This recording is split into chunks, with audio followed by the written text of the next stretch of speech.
কোনো বাবাদের হাতেও নাই, কোনো দলের নেতা নেত্রীর হাতেও নাই, কোনো উস্তাদ বা উস্তাদদের হাতেও নাই। হেদায়েত একমাত্র আল্লাহর হাতে। কথা ঠিক না বেঠিক? উজানি কারি ইব্রাহিম সাহেব রহমতুল্লাহি আলাইহি, তাকে একজন প্রশ্ন করছিলেন, হযরত হেদায়েত আল্লাহর হাতে রাখলেন কেন? হুজুর বলছিলেন, হেদায়েতের চেয়ে বড় নেয়ামত আর কিছু নাই, হতেও পারে না। আল্লাহ রাব্বুল আলামিন তার হাতে রাখছে এর জন্য যে আল্লাহ চায় বান্দা বান্দি আমার কাছে হেদায়েত চাবে, আমি দান করব। তাই বলতে পারেন যে হেদায়েত কারো হাতে নিতে হুজুর পীরের কাজটা কি? পীর কাকে বলে এটা বোঝা লাগবে। পীর একটা ফার্সি শব্দ, আরবিতে বলে মুর্শিদ, বাংলা অর্থ হল পথ প্রদর্শক। আপনি চিটাগাংয়ের রাস্তা চেনেন না, যে আপনাকে চিটাগাংয়ের রাস্তা দেখাবে সেই হইল পীর। ওই পথে চলা বা না চলার দায়িত্ব আপনার এবং আমার, আর মানুষের মাকসুদে পৌঁছাবার মালিক হইল আল্লাহ। এখন পীর পথ দেখানো, মন গড়া কোনো পথ দেখাতে পারবে না, পারার কারণ কি সেটা আমাদের জানতে হবে। আল্লাহ রাসূল সাল্লাল্লাহু আলাইহি ওয়াসাল্লাম এর 1450 বছর আগে সাহাবায়ে কেরামকে লক্ষ্য করে বলছিলেন, হে আমার সাহাবারা, তারাকতু ফীকুম আমরাইন লাম তাদিল্লু মা তামাসসাকতুম বিহিমা, কিতাবাল্লাহ ওয়া সুন্নাত রাসূল। আল্লাহ রাসূল সাল্লাল্লাহু আলাইহি ওয়াসাল্লাম বলেন, আমি তোমাদের কাছে দুইটা জিনিস রেখে গেলাম, যদি মজবুত করে ধরতে পারো তোমরা ধ্বংস হবে না, জাহান্নামে যাবে না। কয়টা জিনিস? একটা কোরআনুল কারীম, আল্লাহর কিতাব, আর একটা হলো সুন্নাহ। কথা ঠিক না বেঠিক? এক কথা, যেই পীর বা যেই মুরব্বী আপনাকে আমাকে কোরআন এবং হাদিস অনুযায়ী পথ দেখাবে, সেই মুরব্বী বা সেই পীরের কথা আমরা মানব। আর যে কোরআন এবং হাদিসের বাহিরে পথ দেখাবে, সে যে হোক, যদি বাপ মাও হয়, বাপ মায়ের কথাও মানা যাবে না। কথা ঠিক না ঠিক? এখন পীর কাকে বলে বুঝতে পারছি? পীরের কাজ কি? বলেন, কোরআন এবং হাদিস অনুযায়ী ওই পথে চলা বা না চলার দায়িত্ব আমাদের। আর মানুষের মাকসুদে পৌঁছাবার মালিককে। পীর তো ভালো কথা, পীরের বাবারও কোনো ক্ষমতা নাই যে কাউকে নাজাত করে জান্নাতের ব্যবস্থা করবে। পীর তো ভালো কথা, বাবারও ক্ষমতা। কথা ঠিক নেবে? যদি পারতুই, আল্লাহ রাসূল সাল্লাল্লাহু আলাইহি ওয়াসাল্লামের চেয়ে বড় পীর, বড় ওলি, বড় গাউস কুতুব দুনিয়া থেকে আসছিল? আসবে কোনোদিন? তাহলে আল্লাহ রাসূল সাল্লাল্লাহু আলাইহি ওয়াসাল্লাম দুনিয়ায় থাকা অবস্থায় তার কলিজার টুকরা সন্তান ফাতেমা রাদিয়াল্লাহু তাআলা আনহা তাকে ইঙ্গিত করে বলছিলেন, ইয়া ফাতিমা তুজি নাফসাকা মিনান নার, হে ফাতেমা, দুনিয়া থাকা অবস্থায় নিজে আমল করো, জাহান্নামের আগুন থেকে বাঁচো, এরপরে অন্ধকার কবরে যাইয়া শো। ফাতেমা যদি কবরে এই পরিচয় দেয়, আমি আখিরি জামানার নবীর মেয়ে, আল্লাহ রাসূল সাল্লাল্লাহু আলাইহি ওয়াসাল্লাম বলেছেন, এই পরিচয় কবরে কোনো কাজ হবে না। আল্লাহ রাসূল সাল্লাল্লাহু আলাইহি ওয়াসাল্লাম যদি তার নিজের মেয়ের ব্যাপারে কবরে করে নাজাতের গ্যারান্টি দিতে না পারে, এমন কোন পীর আছে, এমন কোন বাবা আছে, এমন কোন দলের নেতা আছে যে আপনাকে আমাকে নাজাত করে জান্নাতের ব্যবস্থা করতে পারবে? একটু মোড়ামারি কম করেন, দূরের শব্দ এত বাড়াইয়েন না। এত বাড়াইছেন কেন শব্দ দূরে? আমি আসতে পারবো, জোরে বলবো, হাত দিয়ে রাখছেন, খেলে এটার মধ্যে রাখেন। ভয়ানক ঘটনা। বলছি বাহিরের শব্দ ভিতরের শব্দ একরকমের রাখে, বাহিরে বেশি শব্দ বাড়ি হলে পিছন থেকে শব্দ এদিকে প্রতিদিনই হয়, বেশি কমাইন না।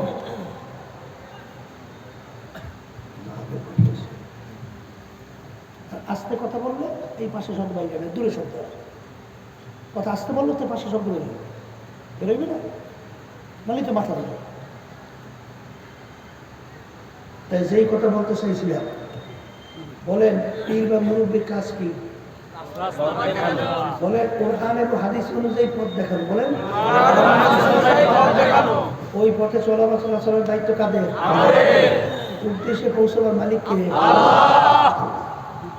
এখন আমার ভাইদেরকে বলবো, পর্দালে মা বোনদেরকে বলবো, শোনেন, বর্তমানে বাংলাদেশে পীরের নামে বাবার নামে অভাব নাই। কথা ঠিক না বেঠিক? আছে না নাই? আছে। আমি আমার বাজানদেরকে বলবো, শোনেন, আল্লাহ রাসূল সাল্লাল্লাহু আলাইহি ওয়াসাল্লাম প্রায় 1450 বছর আগে সাহাবায়ে কেরামদেরকে লক্ষ্য করে বলছিলেন, হে আমার সাহাবারা, আমার আগের নবীর উম্মতদের ভিতরে 72 দল ছিল। কয় দল? 72 দল। আমার উম্মতের ভিতরে 73টা দল হবে। আমার উম্মতের দল হবে কয়টা?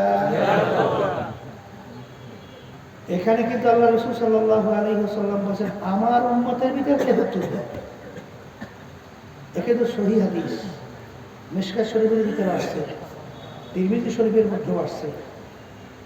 এই সহিহ হাদিস আমার উম্মতে 73 দল হবে। এখানে কিন্তু হিন্দু, খ্রিস্টান, ইহুদি, বৌদ্ধ, অন্য অন্য ধর্ম অবলম্বী এরা সবাই মিলে যে 73 দল, এটা কিন্তু না। যারা আল্লাহ রাসূলকে নবী মানছে, আল্লাহর উপরে যারা ঈমান আনছে, এদের ভিতরে 73 দল হবে। এই 73 দলের ভিতরে আল্লাহ রাসূল সাল্লাল্লাহু আলাইহি ওয়াসাল্লাম বলেছেন 72 দল, অর্থাৎ 73 জন লোকের ভিতরে 72 জন লোক ধ্বংসপ্রাপ্ত হইয়া জাহান্নামে চলে যাবে। বলেন নাউযুবিল্লাহ। একটা দল শুধুমাত্র নাজাত পেয়ে জান্নাতে যাবে। কয়টা দল? একটা। সাহাবায়ে কেরাম প্রশ্ন করলেন, আল্লাহ রাসূল সাল্লাল্লাহু আলাইহি ওয়াসাল্লাম, যদি আপনার উম্মতের ভিতরে 73 দল হয়, এর ভিতরে 72 দল যদি ধ্বংসপ্রাপ্ত হইয়া জাহান্নামে হয়, একটা দল যদি শুধুমাত্র নাজাত পেয়ে জান্নাতি হয়, কোন দলটা জান্নাতে যাবে? তার পরিচয়টা। তখন আল্লাহ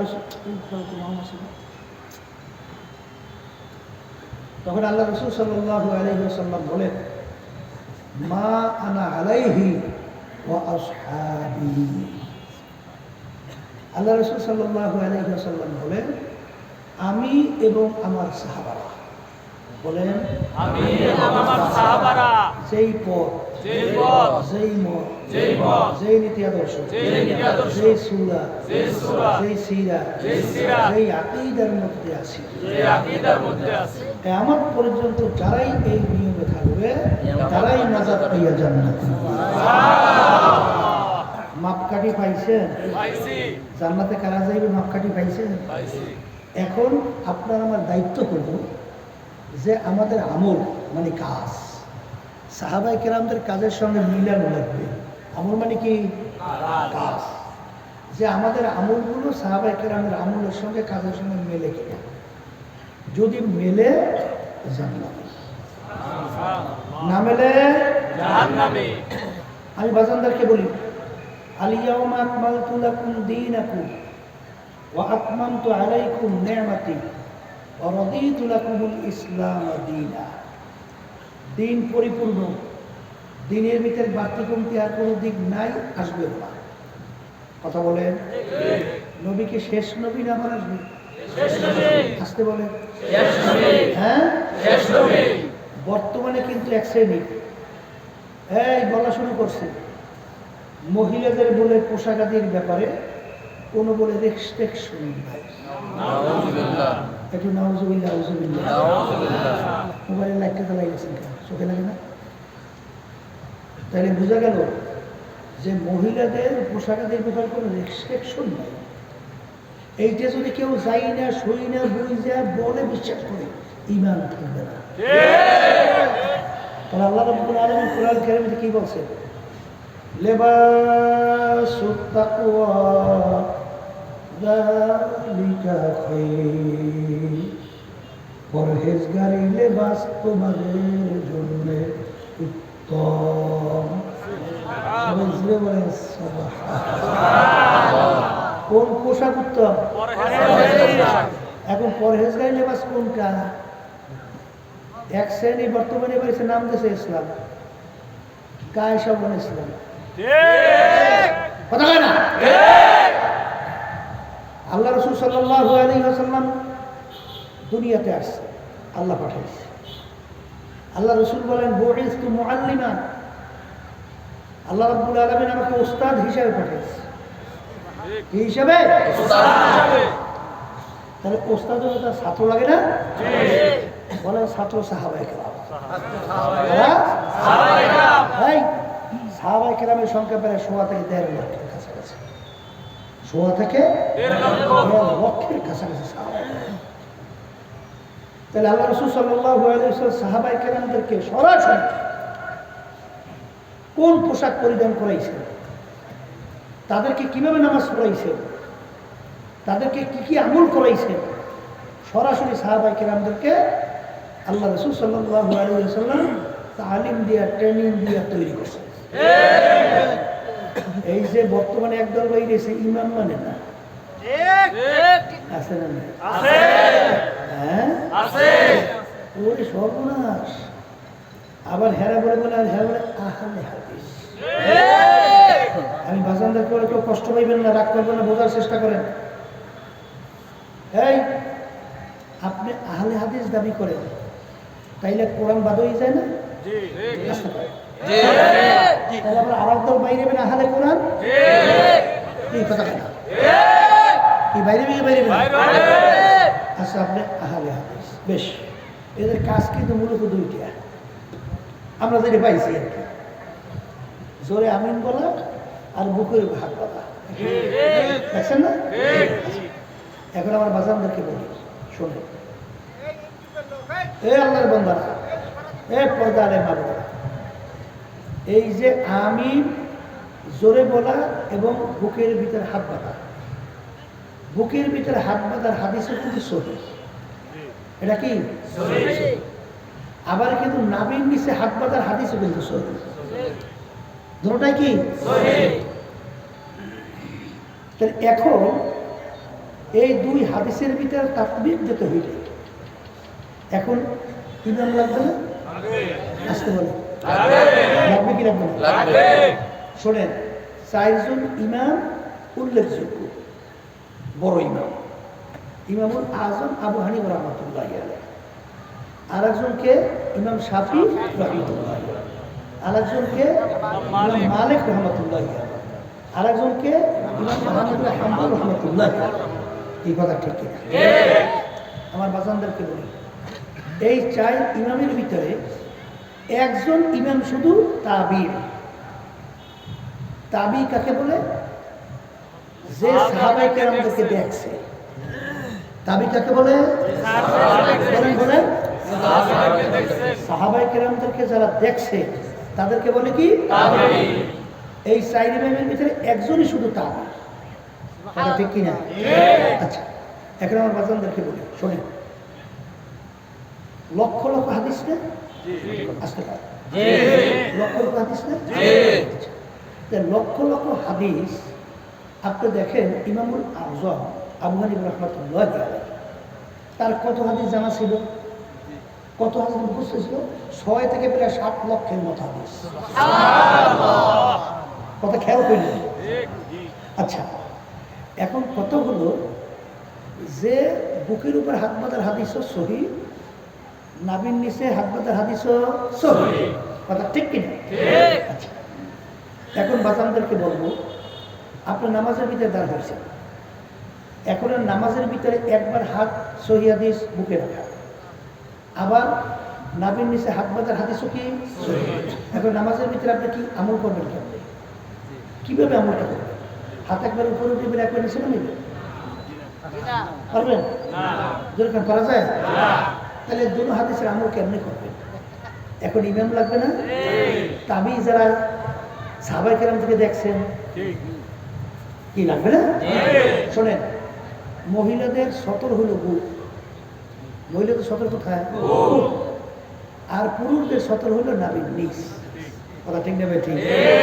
তাহলে এখানে পুরুষরা হাত বাঁধবে নাভির নিচে, আর মহিলার হাত বাঁধবে বুকের উপর।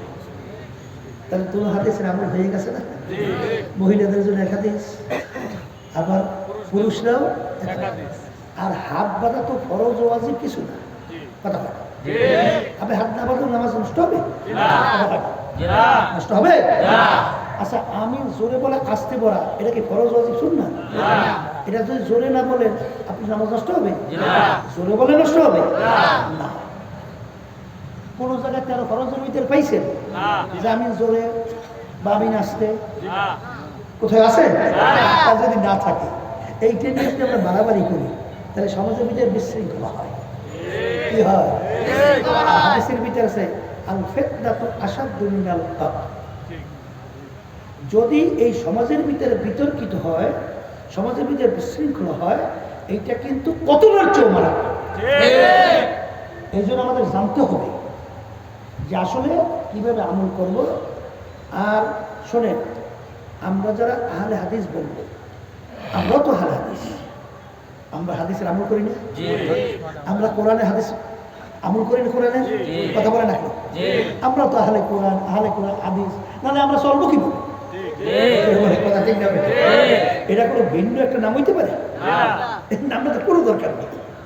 এই জন্য আমার বাচ্চাদেরকে বলবো, শোনেন, কেউ রাগ করিলেন না বাচ্চা।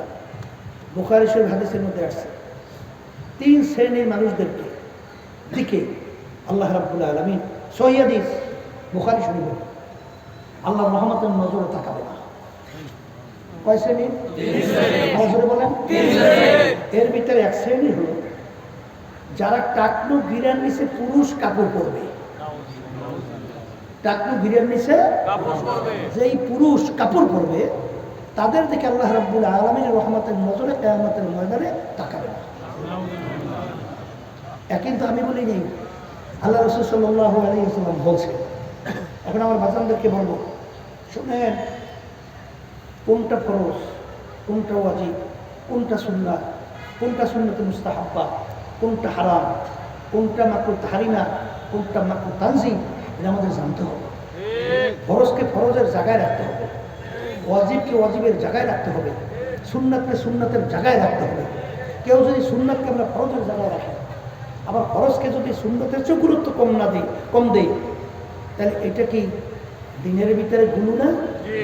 কথা বলে না? আর পরিষ্কার সবাই একমত, গুলু ফিদ্দিন হারাম। গুলু ফিদ্দিন কি? জোরে বলেন, জোরে বলেন।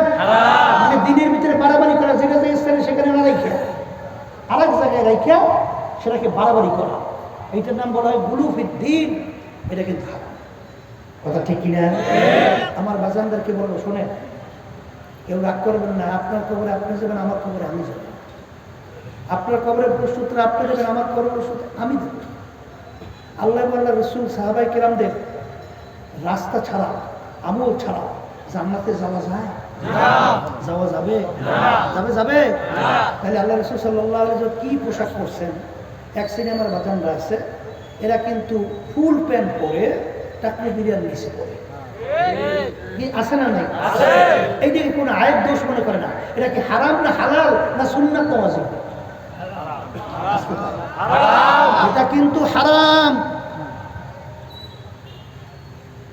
টাকলু বিরিয়ার নিচে কাপড় পরা কিন্তু পুরুষদের জন্য হারাম। আমি বলি নাই, বুখারী শরীফ হাদিস শুনাইছি। কে মানবেন কে মানবেন না তা জানি না। আর যদি ভুল হয় বলবেন হুজুর ভুল বলছে।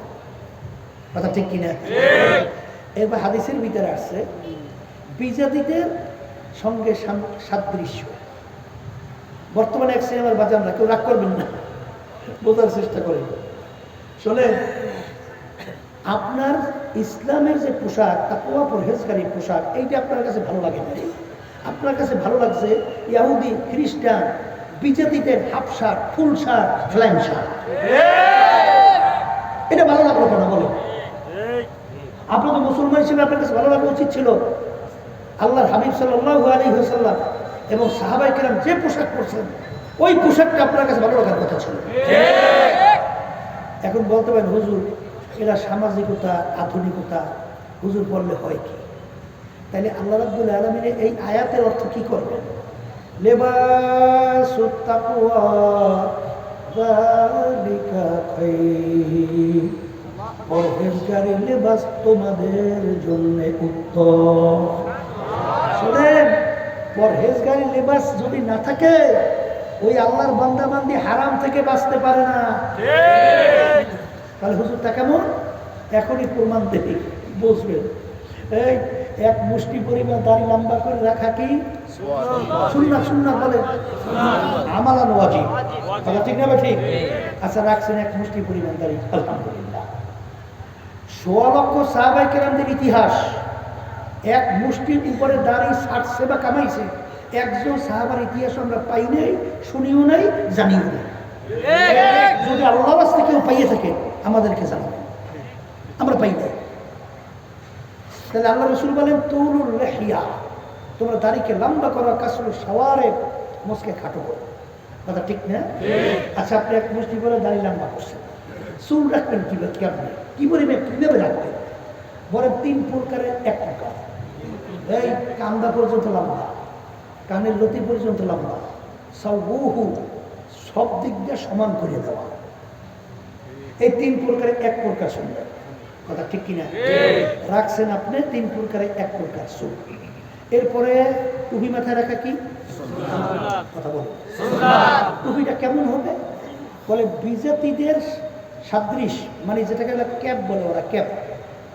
এইটা না হইলে যে টুপি আপনি পরবেন ওটা তার সুন্নাত আদায় হবে।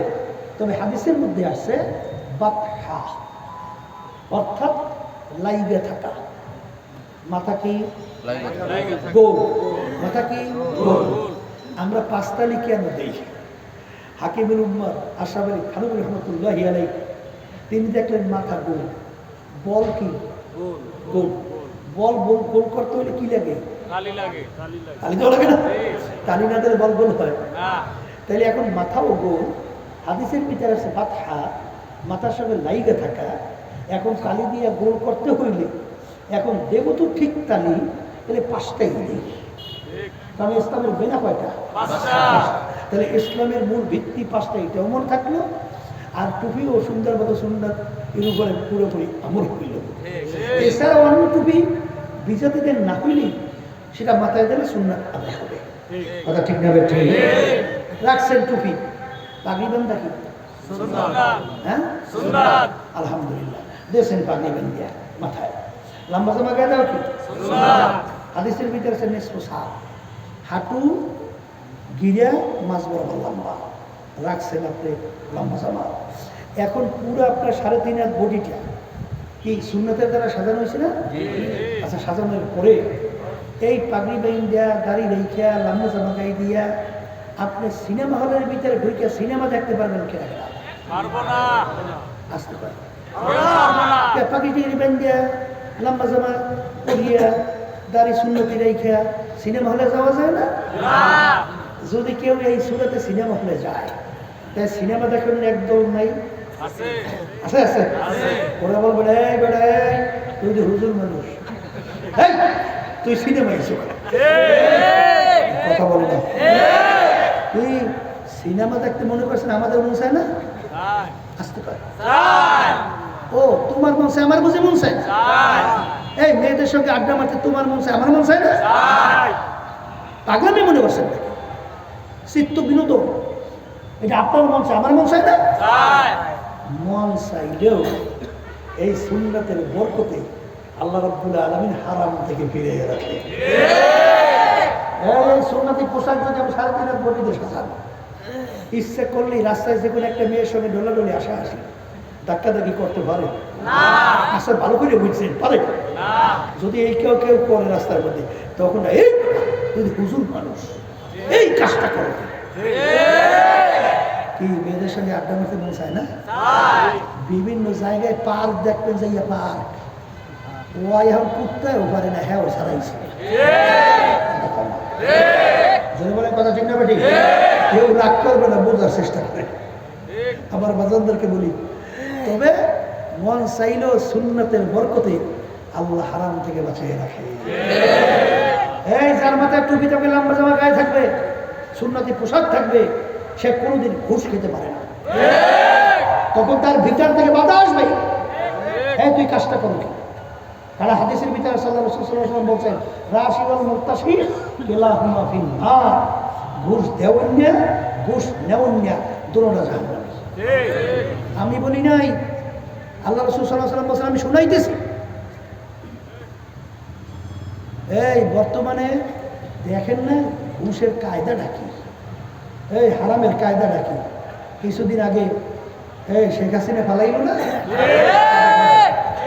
কি বলছিল আমার প্রিয়, হ্যাঁ বলেছে 80 কোটি টাকার মালিক, হেলিকপ্টার ছাড়া চলি কি জোরে বলে কথা ঠিক না? তাহলে একটা পিওর বেতন কত? 400 কোটি টাকার মালিক হয়েছে। এই আল্লাহ রাসূল সাল্লাল্লাহু আলাইহি ওয়াসাল্লাম বলে, যেই হারাম মালের দ্বারা রক্ত এবং গোশত তৈরি হবে তার জায়গা জাহান্নাম ছাড়া হবে না।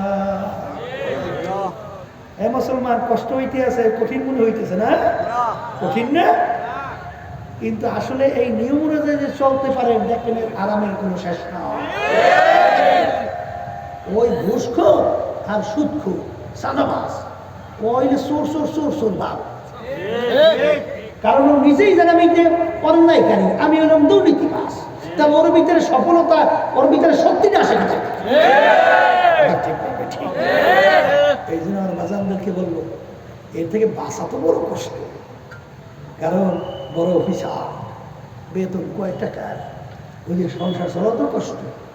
আর নিচের পিওর এই ঘুষটু সেই সুন্দর মতো বাড়ি, একটা না দুইটা না, 5-6টা হয়েছে। আজকে একজন বলতেছে, হুজুর খুব বিপদে আছি, এই যে বিভিন্ন কায়দায় ট্যাক্স বসাই গেছে হুজুর আমার উপরে, কত 15 লাখ না জানি কয় না। শেষ পর্যন্ত কয় কি বলে 2.5 লাখ দিল। তাই বলে তো ঠিক আছে, সরকারি রিসিট দেন। বলে না, রিসিট দেওয়া যাইবে না, আমার কাছে তো ব্যবস্থা আমি করে দেবো। অনেক কথা বলছে, সরকারিভাবে বলতেছে 50,000 টাকা, আর বাকি বলে লোপাট মারছে। হওয়ার পরে খবর নিয়ে দেখা গেল 5-6টা 5তলা বিল্ডিং।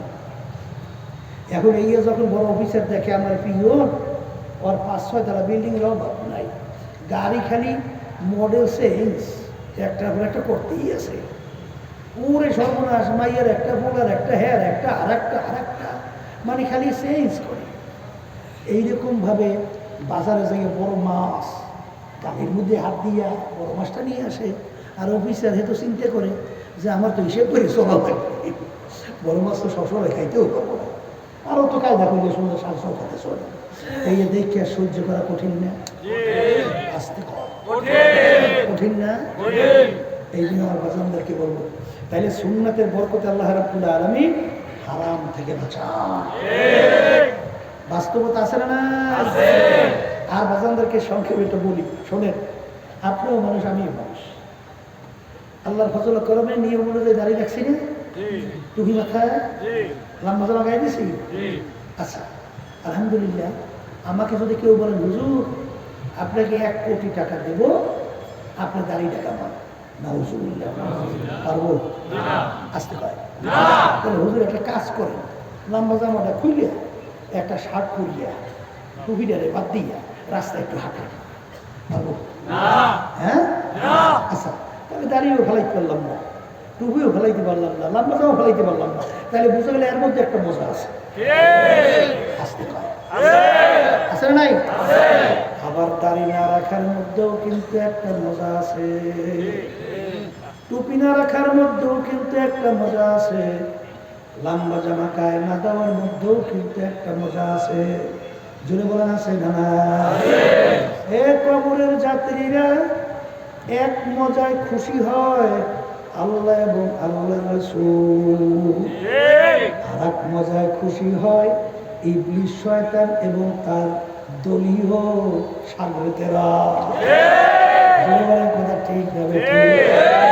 আজকে আফসোস মুসলমানদের কি হলো, ভারতের অটল বিহারী বাজপেয়ী ছিল ভারতের প্রধানমন্ত্রী, মনে আছে? মনে আছে অটল বিহারী বাজপেয়ী? এই বাংলাদেশে আসছিল রাষ্ট্রীয় সফরে। কি পরে আসছিল? ধুতি কি পরে আসছে? আফসোস আজকে হিন্দু অটল বিহারী বাজপেয়ী তার ধর্মীয় পোশাক তারা রাষ্ট্রীয় মেহমান হিসাবে আসছে, তারপরেও তাদের ধর্মীয় পোশাক ধুতি ছাড়ে নাই। কিন্তু আমাদের মুসলমানদের কি হলো, মুসলমানদের পোশাক নিয়ে মুসলমানদের কাছে বিরক্ত।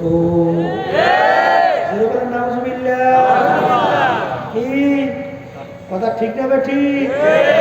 বাজান আমার হয়তো রাগ করছে, রাগ করিয়েন না, কারণ আপনার কবরে আপনি যাবেন, আমার কবরে আমি যাব। আমরা শুধুমাত্র নকল করি, কোরআন বা হাদিসের কথা শুনাই। কথা ঠিক কিনা? এই জন্য দেখবেন ওলামায়ে কেরাম বয়ান করেন, ওমা আলাইনা ইল্লাল বালাগ, আমাদের দায়িত্ব তোমাদের কাছে পৌঁছানো। এই মানবা না মানবা সেটা বুঝবা আল্লাহর সঙ্গে। এই জোরে বলেন কথা ঠিক কিনা?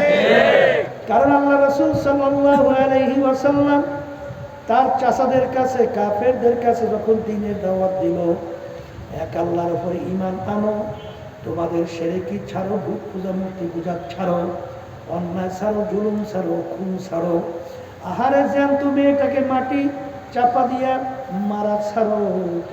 এইটা যখন বলা শুরু করলো, তখন তার চাচারা সহ আত্মীয় স্বজন সব শত্রু হয়ে গেছিল। হয়েছে কি হয় না? আল্লাহর হাবিব পেরেশান হয়ে গেল। কিন্তু আল্লাহ রাব্বুল আলামিন বলে, হাবিব গো, আপনি যাকে ইচ্ছা করবেন, যাকে চাবেন, তাকে আপনি হেদায়েত দান করতে পারবেন না। হেদায়েত দেওয়ার মালিক হইলাম আমি মাওলা। আপনার শুধুমাত্র দায়িত্ব দাওয়াত পৌঁছে দেওয়া। এটা মানুক বা না মানুক, এটা বুঝবো আমি মালিক ওদের সঙ্গে। জোরে বলেন কথা ঠিক কিনা? এ পর্দার আড়ালের মা বোনেরা, কবরের যাত্রীরা, আমি আপনাদের সামনে প্রথম আয়াত শরীফ তেলাওয়াত করে শুনাইছিলাম, কুল্লু নাফসিন যায়িকাতুল মাউত। আমার মালিক বলে, প্রত্যেকটা জান্দা যার রূহ আছে, তার একদিন না একদিন মৌতের শরাব পান করা লাগবে। ওয়ালাউ কুনতুম ফি বুরুজিন মুশাইয়াদা, কেউ যদি শক্ত পাথরের পাহাড় কাটতেও লুকাও, মালাকুল মউত সময় মতো সেখানে হাজির হবে। এখন আমার বাজানদেরকে বলবো, পর্দার আড়ালের মা বোনদেরকে বলবো, মরার পরে কি হবে ওই সত্য কোরআনুল কারীমের ভিতরে আল্লাহ রাব্বুল আলামিন আপনাকে আমাকে অনেক আগেই জানায় রাখছেন। ফারিকুম ফিল জান্নাতি ওয়া ফারিকুম ফিস সাইর। আমি মানুষগুলোকে মরার পরে দুইটা ভাগে ভাগ করব। কয় ভাগ? দুই ভাগ। আবার কোন? দুই ভাগ। তৃতীয় কোনো ভাগ আছে? জোরে বলেন, তৃতীয় কোনো ভাগ আছে? তাহলে মরার পরে ভাগ কয়টা? দুইটা। আমি বলি না, কোরআন কারীমে আল্লাহ বলেন, আমি শুনাইতেছি। কথা ঠিক কিনা? এই ফারিকুম ফিল জান্নাহ ওয়া ফারিকুম ফিস সাইর, এক শ্রেণীর এক দলকে আমি সাজাইয়া পড়াইয়া আমি ওদের জন্য এমন মেহমানখানা বানাইছি, যেই মেহমানখানার নাম হলো বেহেশত। আল্লাহ আপনি আমার জন্য, আমাদের সবার জন্য কবুল করে নেন। আল্লাহু আকবার। হে আল্লাহর বান্দারা, পর্দার মা বোনেরা, আমার মালিক তোমার আমার জন্য কেমন মেহমানখানা বেহেশত বানাইলেন। আমার মালিক আল্লাহ রাসূল সাল্লাল্লাহু আলাইহি ওয়াসাল্লাম বলেন, বেহেশতে এমনভাবে আমার মালিক সাজাইছে, যা এত সুন্দর কেউ কোনোদিন চোখে দেখে নাই, কেউ কোনোদিন কানেও শোনে নাই, কেউ কোনোদিন কল্পনাও করতে পারে নাই। এরকম সুন্দর হতে পারে, তার চেয়েও সুন্দর, তার চেয়েও আমি বলেন আল্লাহ রাসূল বলছে। এখন এই জান্নাতে বেহেশতে কারা যাবে? আল্লাহ রাব্বুল আলামিন কুরআনুল কারীমের ভিতরে আগেই জানায় রাখছেন, ফাআম্মা মান সাকুলাত মাওয়াজিনুহু ফাহুয়া ফি 'ঈশাতির রাদিয়াহ ওয়া আম্মা মান খাফফাত মাওয়াজিনুহু ফাউম্মুহু হাওিয়া ওয়া মা আদরাকা মা হিয়া নারুন হামিয়া। আল্লাহ রাব্বুল আলামিন বলে, কিয়ামতের ময়দানে মানুষগুলোকে আমি উঠাবো, উঠাইয়া তাদের আমলনামা দাড়ি পাল্লায় দিয়া ওজন দেব। আমলনামা কিতে ওজন দেবে? মুখ খুলে বলেন, কে বলছে? কে বলছেন? আল্লাহ রাব্বুল আলামিন বলে, দাড়ি পাল্লায় দিয়ে ওজন দেওয়ার পরে যাদের নেকের পাল্লা ভারী হইয়া যাবে তাদের জন্যই আমার মেহমানখানা বেহেশত রাইখা ঘোষণা দিলাম।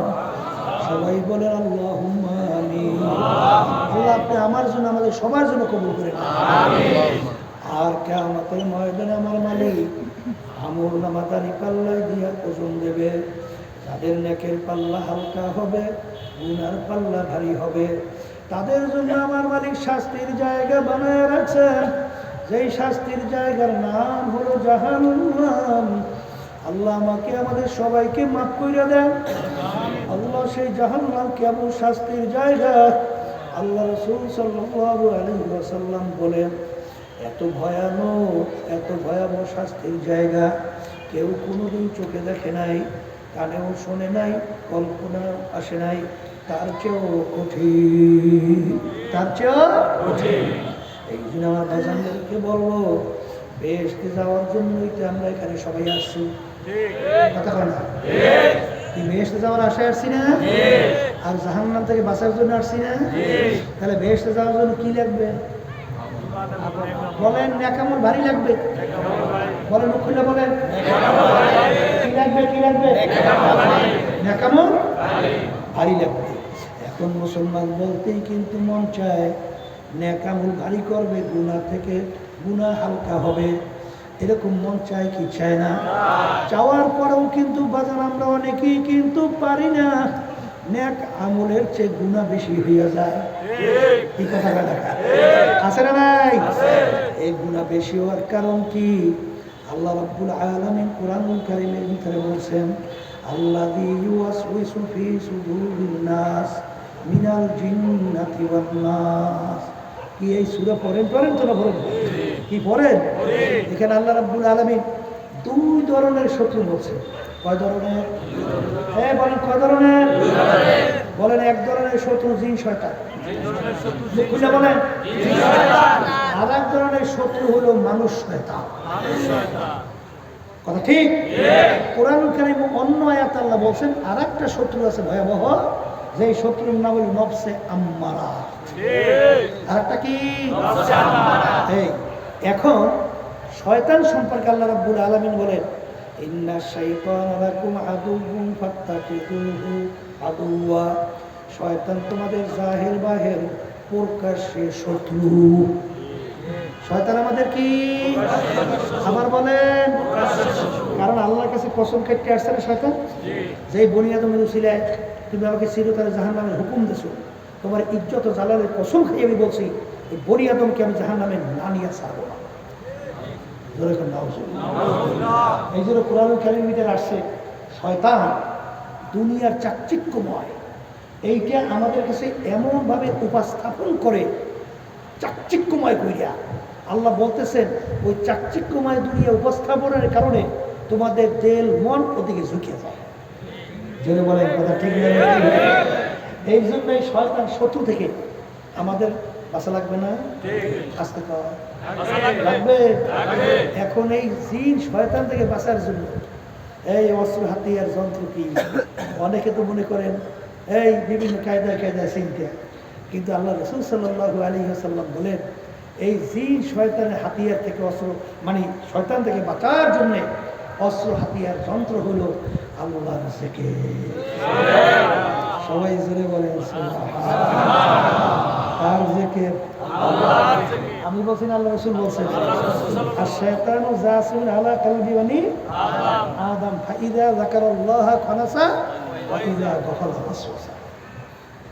তাহলে জাকিরিনের কলমের ভিতরে শয়তান থাকতে পারে না। আল্লাহর জিকিরের মাধ্যমে শয়তান কলব থেকে দূর হয়।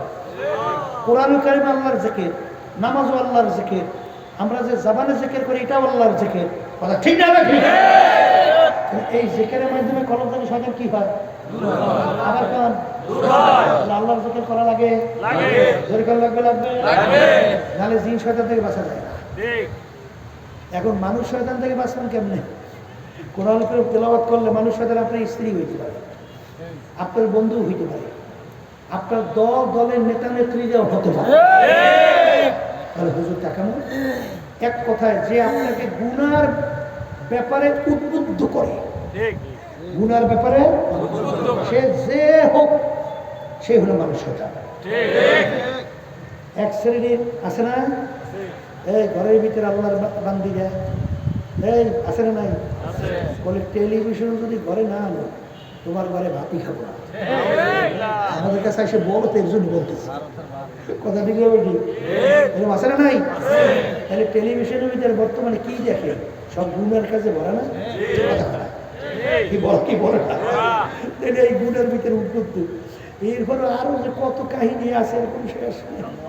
এই যদিও নাকি তোমার স্ত্রী, কিন্তু তারপরে তোমাকে গুনার ব্যাপারে উদ্বুদ্ধ করে ও মানুষের তার কথা ঠিক। এই এক শ্রেণী বন্ধু আছে, দেখলেন তোমার নামাজের সময় হলে অন্যদিকে লইয়ে যায়। বর্তমানে একদল বন্ধু বেরিয়েছে ছোট বাচ্চাদেরকে ধ্বংস করতে আছে, ওদেরকে মাদক আসক্ত করে, ওই যে গাঁজা খাওয়ায়, ইয়াবা খাওয়ায়, এই বিভিন্ন কাজ দেখা দেয়। ও বন্ধু না, ও একটা মানুষ শয়তান। কথা ঠিক না ঠিক? এই মানুষ শয়তান থেকে বাঁচা লাগবে না? জিকিরে যায় না, তেলাওয়াতে যায় না, মুরাকাবায় যায় না। এই মানুষ শয়তান থেকে বাঁচার জন্য আল্লাহ রাব্বুল আলামিন বলছেন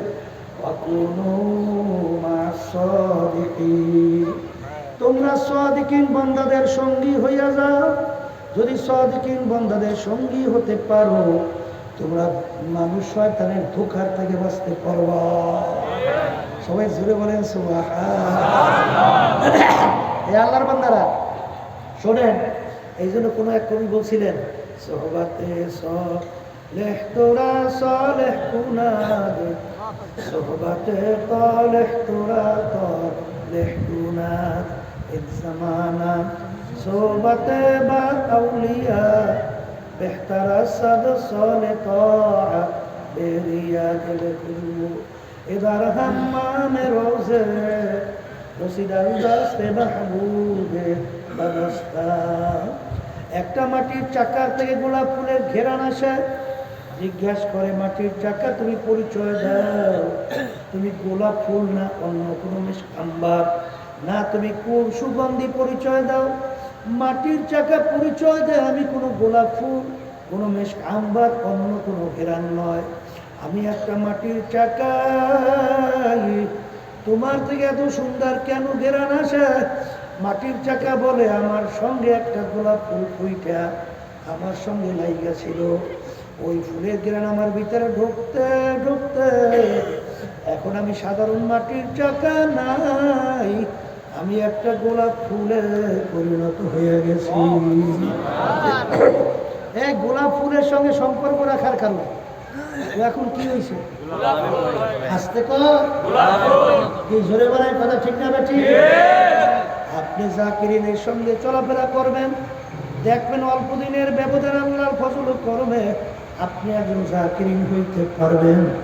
আপনি একজন নামাজির সঙ্গে যদি চলাফেরা করেন দেখবেন অল্প সময়ের ভিতরে আপনি একজন নামাজি হতে পারবেন।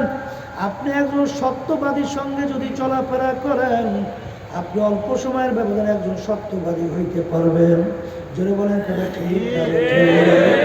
এই জন্য আমার বাজানদেরকে বলবো আল্লাহর হুকুম সাদিকিন বান্দাদের সঙ্গী হওয়া লাগবে।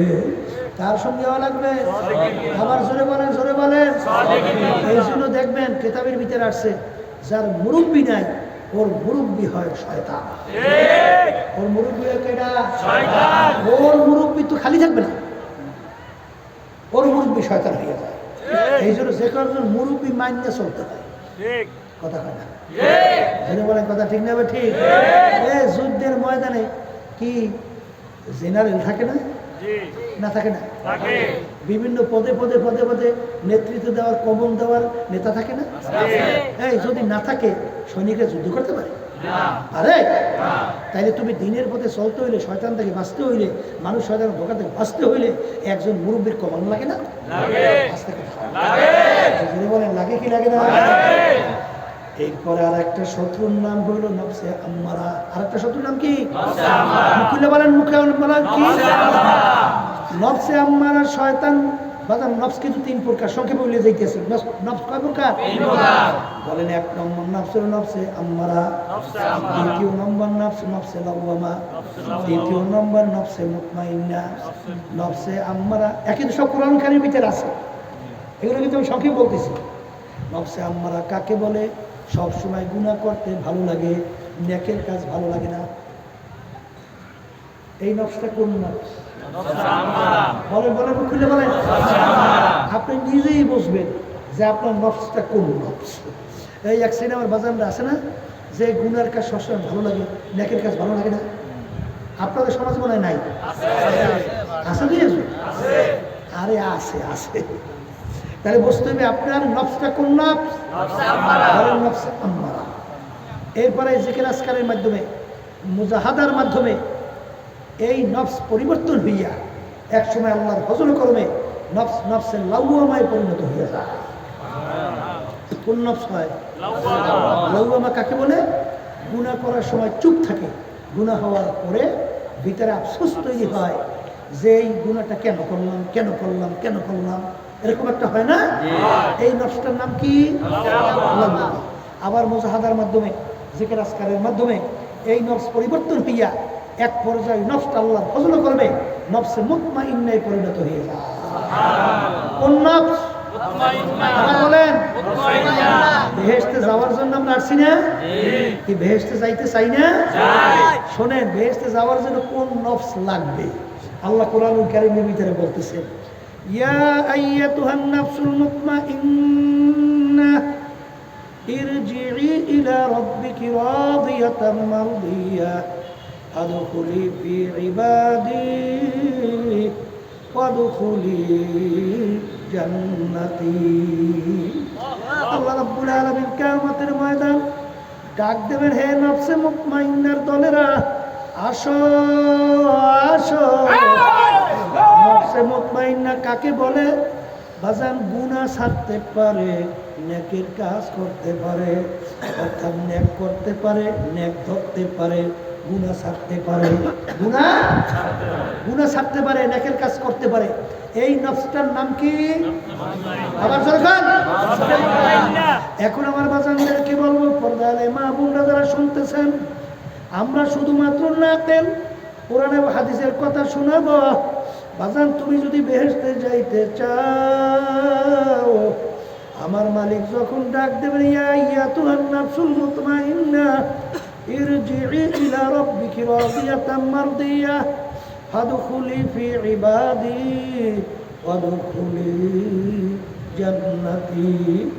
আমার মালিক যখন বলে, নফসে মুতমাইন্নার দলেরা, তোমরা আসো, আমার বান্দা বান্দীদের ওই কাতারের ভিতরে শামিল হইয়া যাও। এরপরে এখন তোমরা বেহেশতের ভিতরে ঢোকো। কে বলছে? আল্লাহ। বলেন, কে বলছে? এখন আমার ভাইদেরকে বলবো, পর্দারে মানুষদেরকে বলবো, মুসলমান বলতে কিন্তু মন চায় নেকের পাল্লা ভারী করবে, গুনার পাল্লা হালকা করবে, কিন্তু শয়তান এবং নফস এবং মানুষ শয়তান আমাদের শত্রু, গুনার ভিতরে লিপ্ত করাবার চেষ্টা করে। এর থেকে বাঁচার জন্য সাদিকিন বান্দাদের সঙ্গী হও। বাজারে যে তরিকা শোনো, পীর মুরিদি শোনো, আমাদের এই চরমনার তরিকার নাম হলো চিশতিয়া সাবিরিয়া তরিকা। এই তরিকার 5টা ঔষধ কোরআন এবং হাদিসের ভিতর থেকে আল্লাহর কুতুবেরা, আল্লাহর ওলিরা তোমার আমার জন্য রেখে গেছে। কারণ বাজার শরীরে যখন রোগ হয়, তখন তুমি ডাক্তারের কাছে যাওয়ার পরে ডাক্তার যখন দেখে তোমার এই রোগ হয়েছে, ডাক্তার তোমাকে প্রেসক্রিপশন করে এই ঔষধ খাওয়া লাগবে, তখন কিন্তু ওই অনুযায়ী তুমি ঔষধ খেলে আল্লাহর ফজলে রোগ ভালো হয়। জোরে বলেন কথা ঠিক কিনা? আজান, তোমার আমার কলবের মধ্যে উল্লেখযোগ্য 10টা রোগ, এই রোগগুলা কলব থেকে দূর করার জন্য আল্লাহর কুতুবেরা তোমার আমার জন্য কোরআন এবং হাদিসের ভিতর থেকে 5টা ঔষধ রেখে গেছে। আল্লাহর কুতুবেরা বলতেন, বাজান কোনো দলাদলি বুঝি না, কোনো পীর মুরিদি বুঝি না, আমাদের দায়িত্ব, আমাদের উদ্দেশ্য হলো নেকের পাল্লা ভারী করা লাগবে, গুনার পাল্লা হালকা নিয়া মালিকের দরবারে হাজিরা দেওয়া লাগবে। জরিমানা করা ঠিক না বেঠিক? যদি 5 ঔষধ ঠিক মতো পরীক্ষামূলক পালন করে দেখো, দেখবা আল্লাহর ফজল করমের দিন আর দিন তোমার দেহ নেকের দিকে ঝুঁকতে থাকবে এবং গুনার থেকে ফেরতে থাকবে। তোমার আগে চোখে পানি ছিল না, যখন তোমার গুনার কথা মনে পড়বে, ওই গুনার কথা মনে কইরা যখন জাহান্নামের আযাবের কথা মনে পড়বে, তখন দেখবা তুমি জোর করেও ঠেকাইয়াও চোখে পানি রাখতে পারবা না। দেখবা তোমার চোখ দিয়ে বাইয়া বাইয়া টপ টপ কইরা পানি পড়ে, আর মালিকের দরবারে 2 হাত তুইলা মালিকের দরবারে ডাক দিয়া বলে, রব্বানা যালামনা আনফুসানা ওয়া ইল্লাম তাগফির লানা ওয়া তারহামনা লানাকুনান্না মিনাল খাসিরিন। আখরে তখন আল্লাহর বান্দা বান্দি মালিকের দরবারে কান্দে আর জাহান্নাম থেকে মাপ চায়। আল্লাহ রাসূল সাল্লাল্লাহু আলাইহি ওয়াসাল্লাম বলেন, মান বাকা মিন খাশিয়াতিল্লাহ হারামাল্লাহু তিলকাল আইনা আলান নার। যেই চক্ষু আমার মাওলার ভয় কাঁদবে, ওই চক্ষুর জন্য জাহান্নামের আগুন হারাম হইয়া যাবে। আল্লাহ রাসূল অন্য হাদিসে বলেন, লা ইয়ালিজুন নার মান বাকা মিন খাশিয়াতিল্লাহ হাত্তা ইয়াউদাল লাবান ফিত তরএ। যেই চক্ষু আমার মাওলার ভয় কাঁদবে, ওই চক্ষু জাহান্নামে দেওয়া এরকম অসম্ভব হইয়া যাবে। যেরকম গাভীর বান্ধের থেকে দুধ বহাইয়া ওই বান্ধের ভিতরে ঢুকানো যেরকম অসম্ভব, ওই আল্লাহর বান্দা বান্দিকে এরকম জাহান্নামে দেওয়া এরকম অসম্ভব হইয়া যাবে। আল্লাহ রাব্বুল আলামিন কোরআনুল কারীমের ভিতরে বলেন, আল ইয়াদহাকু কালিলাও ওয়া লিয়াবকু কাসীরা। আমার বান্দা বান্দিরা বেশি বেশি পরিমাণে কাঁদো, কম কম হাসো, কিন্তু এক শ্রেণী আমার বাজানরা গুনার পর গুনাহ কইরা যাইতেছে। কই জাহান্নামের কথা মনে কইরা, কবরের কথা মনে কইরা, কিয়ামতের ময়দানের কথা মনে কইরা, আরে একটু আফসোস তৈরি হয় না, চোখেও পানি আসে না। কারণ কি বাজান,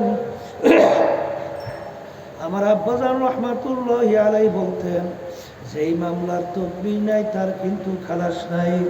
আল্লাহ রাব্বুল আলামিন এক শ্রেণী আল্লাহর বান্দা বান্দি, তাদের ব্যাপারে আল্লাহ ঘোষণা করছেন, তাকশাইরু মিনহু জুলুদুল্লাযিনা ইয়াখশাউনা রাব্বাহুম সুম্মা তালিনু জুলুদুহুম ওয়া কুলুবুহুম ইলা যিকরিল্লাহ।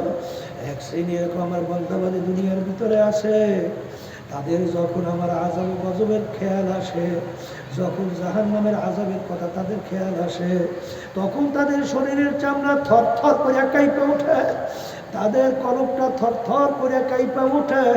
কিন্তু বাজান কই কই, রাত্র যায়, দিন যায়, সপ্তাহ যায়, বছর যায়, যুগ যায়, ছোটবেলার জীবন শেষ হইয়া দাড়ি পাইকে গেল, দাঁত পইরা গেল, গুনার কথা মনে করিয়া তোমার শরীর আমার তোমার চামড়াতে একটু কাঁপলো না, একটু ভয় করলো না, একটু কলকটাও কাঁপলো না, একটু তো চোখেও পানি আসলো না।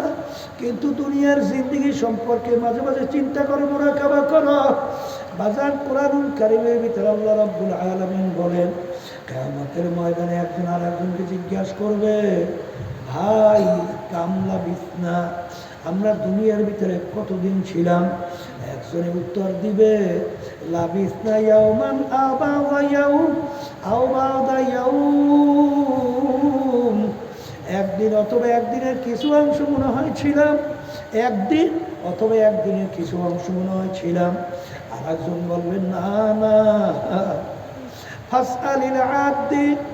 আর যারা হিসাব রাখছে তারাই বলতে পারবে আমরা দুনিয়ার ভিতরে কতদিন ছিলাম।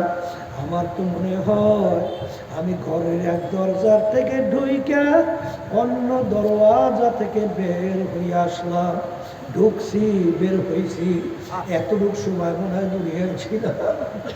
এই জন্য আমার বাজানদেরকে বলবো, পর্দার মা বোনদেরকে বলবো, কোরআনুল কারীম কিন্তু সত্য। যারা দুনিয়ার সম্পদের পিছনে পড়ছ, যারা সম্মানের পিছনে পড়ছ, বিভিন্ন দলের নেতা নেত্রীর পিছনে পড়ছো, আমি সেই বাজানদেরকে বলবো আখিরাতকে ভুলে গেছেন। সেই বাজানদেরকে বলি, শোনো, আল্লাহ রাব্বুল আলামিন কোরআনুল কারীমের ভিতরে আগেই জানায় রাখছেন, ইয়াউমা নাদউ কুল্লা উনাসিন বিইমামিহিম, কিয়ামতের ময়দানে আমার মালিক প্রত্যেকটা মানুষকে তার দলের নেতা নেত্রীর সঙ্গে ডাকবে। ডাইকে আমার মালিক বলবে, তোর দলের নেতা নেত্রী যেদিকে যায় ওদের পিছনে পিছনে সেই দিকে চইলা যা। আমি বলি নাই, আল্লাহ বসে, আমি শুনাইতেছি। এক কথায় তোমার নেতা নেত্রী যেখানে জায়গা, আমার মালিক আমার আল্লাহ বলে তোরও সেইখানে জায়গা। এই জন্য আমার বাজানদেরকে বলবো, হাদিসের ভিতরে আসছে, আলমান তাসাব্বাহা বিকওমিন ফাহুয়া মিনহুম। দুনিয়ার ভিতরে তুমি যেই দলভুক্ত হইয়া চলবা, সেই দলের নেতা নেত্রীকে নেতা নেত্রী হিসাবে মানবা, কিয়ামতের ময়দানে তুমি ওই দলভুক্ত হইয়া উঠবা এবং ওই দলের নেতা নেত্রীর সঙ্গে তোমার হাসর হবে। এক কথায়, যার সঙ্গে যার মহব্বত, তার সঙ্গে তার কিয়ামত। আমি বলি নাই, আল্লাহ রাসূল আমি শোনাই রেখা যাই, আমার কেউ বাজার লাভ কইরো না। কারণ তোমার কবরে তুমি যাবা, আমার কবরে আমি যাব।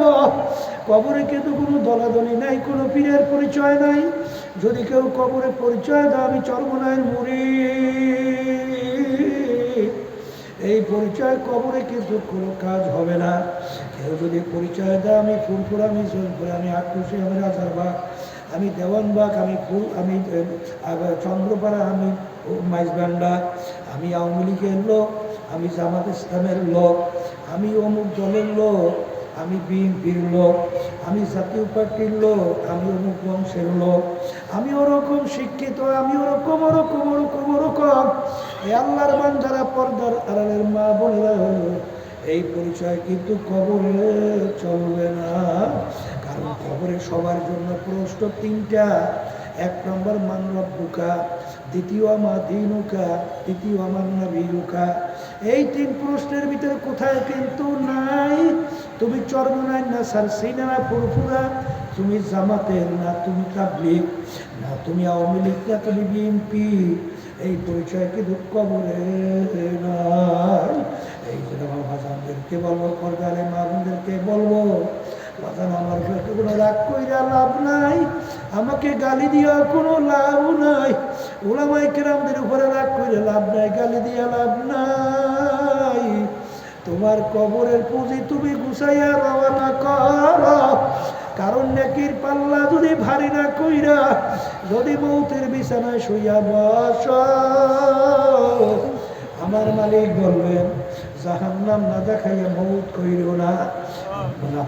স্বপ্নের মতো দেখতে থাকবে, জাহান্নামের দরজাগুলা টাস টাস করে খুলে গেছে, জাহান্নামের আগুন ধাউ ধাউ করে জ্বলতেছে, জাহান্নামের সাপ বিশ্বগুলো ঘুরাইয়া ঘুরাইয়া তাকাইয়া থাকবে। আজরাইল আলাইহিস সালাতু ওয়াস সালাম আসবে, তার মাথা আসমানে, পাও তার জমিনে, এক হাত মাশরিকে এক হাত মাগরিবে, দুনিয়া জোড়া তার শরীর। বাজার নীল রঙের মতো, দিকের মতো দুইটা চক্ষু, সমস্ত শরীরের ভিতরে লম্বা লম্বা কালো কালো কতগুলো লম্বা পশম, প্রত্যেক পশমে গোড়া দিয়ে আগুনের জিহ্বা বাইর হইতে থাকবে।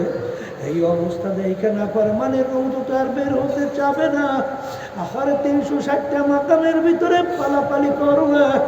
আজরাইল সালাতু ওয়াস সালাম চক্ষু ঘুরাইয়া ধমক দিয়া বলবো, রে খাবিস, দুনিয়ার ভিতরে স্বাধীনতা পাইয়া আমার মালিকের সমস্ত নেয়ামত ভোগ কইরা, আমার মাওলা দেওয়া নেয়ামত চক্ষু দিয়া দেখছো, আমার মালিকের দেওয়া নেয়ামত কান দিয়া শুনছো, আমার মালিকের দেওয়া নেয়ামত জবান দিয়া কথা বলছো, আমার মালিকের দেওয়া নেয়ামত ব্রেন দিয়া পড়াশোনা করে সার্টিফিকেট অর্জন করলি, এই সার্টিফিকেট দিয়া ব্যবসা বাণিজ্য সম্পদ গুছাইলি, আর এই নেমাত ব্রেন পাইয়া আরে আজকেও এক আল্লাহর বান্দা আমার সঙ্গে দেখা করে না।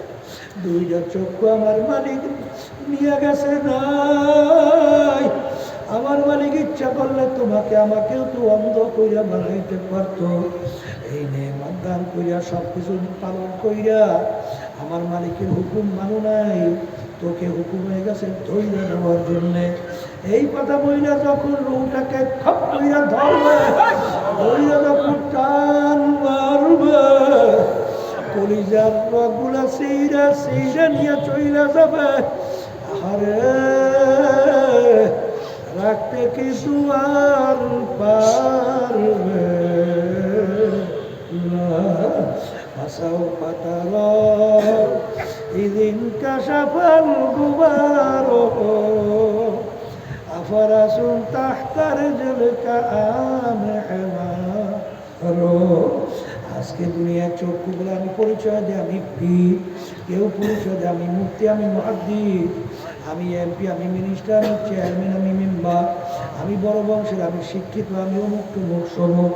এই পরিচয় কয়দিন চলবে? যে কয়দিন দুনিয়ার চক্ষু খোলা থাকবে, যেদিন চিরতরে চক্ষু বন্ধ, তখন তুমি দেখতে পারবা তুমি অমুক তমুক সমুক না খোদা না কাছতে একজন জাহান্নামের কয়দি। এই জন্য আমার বাজানদেরকে বলবো, পর্দারে মামুনদেরকে বলবো, আল্লাহ নবী সাল্লাল্লাহু আলাইহি ওয়াসাল্লাম তার অল্প বয়সে তার দাড়ি পাইকে গেছিল, পিঠ পুকুরে পূজা হয়ে গেছিল। সাহাবায়ে কেরাম বলে, আল্লাহর রাসূল এত অল্প বয়সে আপনার দাড়ি কেন পাইকে গেল, আপনার পিঠ মোবারক কেন পূজা হয়ে গেল? আল্লাহর হাবিব বলে, আর আল্লাহ রাব্বুল আলামিন আমার উম্মতদের ব্যাপারে যারা ঠিকমতো নামাজ পড়ে না, যারা ঠিকমতো রমজান মাসে রোজা রাখে না, যারা হারাম হালাল তমিজ করে পার্থক্য করে খায় চলে না, যারা আল্লাহর হুকুম পর্দা মানে না, যারা বেপর্দায় চলে, আরে সুন্নাত তরিকায় যারা চলে না, এক কথায় আল্লাহর হুকুম আমার তরিকা অনুযায়ী যারা চলে না, তাদের ব্যাপারে আমার মালিক যে আযাব ও গজবের ঘোষণা দিছে, যে জাহান্নাম তৈরি করছে, ওই এক সেকেন্ডের আযাব সহ্য করার শক্তি দুনিয়ার কোনো মানুষের নাই। আমার উম্মত কিভাবে জাহান্নামের আগুনে জ্বলবে, এই চিন্তা চিন্তা আমি রসুলের দাড়ি পাইকে গেছে, আমার পিঠ বুঝা হয়ে গেছে। এই পর্দার মা বোনেরা, এই কবরের যাত্রীরা, এরপরও যদি না বোঝো, আমার মালিক মাঝে মাঝে কত ঘটনা বাংলাদেশেও দেখায়। চরমনের এক মুজাই ছিল, মুরিদ ছিল, কুড়িগ্রাম, অনেকে তাকে ঘুঘু মুন্সি কইয়া ডাকতো। বাজান আসলে নাম ছিল বশির উদ্দিন মুন্সি। দুনিয়ার থেকে বিদায় নিয়ে কবরে যাওয়ার পরে 32 বছর পরে নদীর ভাঙ্গলে যখন তার কবর ভাঙিয়া গেল, 32 বছর পরে কাপড়ের কাপড় সহ লাশ তাজা বের হয়ে আসছে। বাজান কাপড়েরও কিছু হয় নাই, মানে জাতীয় পত্রিকায় ছবি সহ দিয়ে দিছিল। কে কে দেখছেন? হাত উঠান তো। ছবি সহ দিয়ে দিছিল, দেখেন কত মানুষ দেখছে। আমার বাজানদেরকে বলবো, এমন দুনিয়ার কোন নিয়ম আছে, এমন কোন যুক্তি আছে, একটা কাপড় মাটির সঙ্গে 32 বছর লাইগা রয়েছে, কাপড়টারও কিছু হয় নাই। যত ঘটনা মাঝে মাঝে কাপড়ের কাপড় সহ আমার মালিক কবরে দেখায়, লাশ দেখায়, দিনদার আল্লাহওয়ালা ছাড়া দেখা যায় না। আমি কিছুদিন আগেও উমরা হজ থেকে আসছি, বাজার আমির হামজা রাদিয়াল্লাহু আনহু তার কবর জিয়ারত করে আসছি। বাজার আমির হামজা রাদিয়াল্লাহু তাআলা আনহু শাহাদাত বরণ করার 50 বছর প্রায় পরে বাজান তার লাশ মোবারক বের হয়ে আসছিল, একেবারে দিব্যি বোনায় এখন ঘুমাইয়া রয়েছে। বাজার আবার কত নাফরমান, কত বেনামাজি, হারামখোর, সুদখোর, ঘুষখোর, কত জুলুমবাজ। বাজার নাফরমান কবরে আগুন দেখা যায়, সাপ দেখা যায়, নাফরমানের চেহারা শুয়োরের চেহারা হইয়া পড়ে আছে। যত দুর্ঘটনা মাঝে মাঝে কবরে দেখা যায়। বাজার হারামখোর, ঘুষখোর, সুদখোর, বেপরদায় চলেন না, মিথ্যাবাজ, খুনি, জালেম, ছাড়া কিন্তু দেখা যায় না। এই জন্য আমার বাজানদেরকে বলবো, পর্দা আলেম আমাদেরকে বলবো, দুনিয়ার যে কোনো কাজের ভিতরে একটা সময় থাকে, তারিখ থাকে। তোমার আমার সময়ও কোনো তারিখ নাই, বলতে কোনো তারিখ নাই, কোনো সময়ও নাই। কখন কোন সময় টাকা আসবে কারো জানা নাই। আমার মালিক যখন মাহফিলে নিয়ে আসছেন, আমার মালিক বড় দয়ার মালিক। যদি গুনাহ পাহাড় পরিমাণ ভুলে চুকে হইয়া থাকে, যদি মাপ চাওয়ার মতো চাইতে পারো, আমার মালিক শুধু মাফ করবেন তাই না, তোমার আমার গুনাহকে নেকের দ্বারা পরিবর্তন করিয়া দিবে। আল্লাহুম্মা আমিন। এ ঘরের মেয়ে লোকেরা হাত উঠাও, গুনার কথা মনে করো, দু চোখের পানি ফেলা, আমার মালিকের দরবারে কান্দো। যদি কান্না না আসে, মনকে বুঝাও, একদিন ঘরের দরজা দিয়ে নতুন বউ হয়ে উঠছিল রে মন। কত মেয়েকে শরবত খাওয়াইল, কত মেয়েকে বাতাস করল। আমার এমন একটা দিন আসবে, এমন একটা রাত্রি আসবে, এই ঘরের দরজা দিয়ে মরা লাশ হইয়া বের হওয়া। কান্দে না করে, মেয়ে কান্দে না করে, জবাব তোমার দিবা। আল্লাহ থেকে মাঠের দিকে চাইয়া দেখে আপনার বন্ধুরা কিভাবে কান্দে। মালিক আমাদের ছিল গুনাহ করে বসি, মাফ করে দেন গো মাওলা। আল্লাহ বান্দারা জোর করে কান্দে, জোর করে সন্তান মারা গেলে চোখে পানি আসে, সন্তান নষ্ট হয়ে গেলে চোখের ভিতরে পানি আসে। তোমার আমার গুনার কারণে যে জাহান্নামের আগুন জ্বলছে, ওই জাহান্নামের আগুন চোখের পানি ছাড়া ঠান্ডা হবে। মাহফিল হইল, যারা মাহফিলের জন্য চেষ্টা করেন সাহায্য করো। আমরা যারা মাহফিলে উপস্থিত হয়ে গেলাম, মালিক আমাদের সবাই উপরে কাজ মেহেরবানি নাযিল করেন আল্লাহ।